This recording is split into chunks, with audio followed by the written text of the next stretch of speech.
Hello!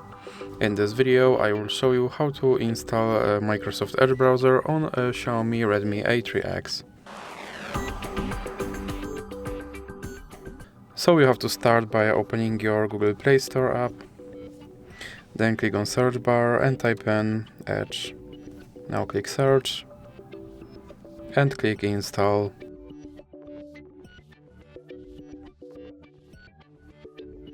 Now you can click open. And here you can set this browser as your default browser, or you can click not now, and now you have to click confirm. And as you can see, my Microsoft Edge browser is now installed and is ready to use, so that's it for this video. If you liked it, please remember to leave a like and subscribe.